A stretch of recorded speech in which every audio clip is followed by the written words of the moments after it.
En mijn burgemeester is akkoord. Volgend jaar gaan wij echt een party houden. Ik heb altijd gezegd,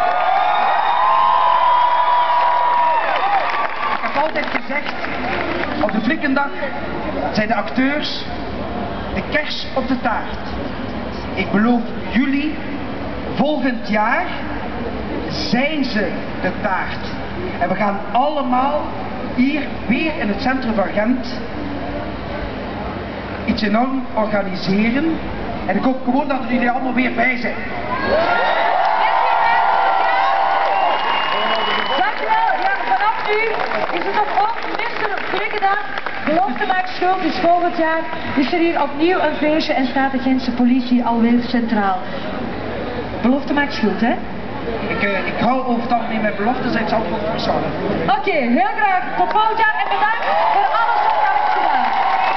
En een stevig applaus, dames en heren, voor zijn volledige team. Dat heeft gewerkt aan de organisatie van Flikkendag. Bedankt allemaal.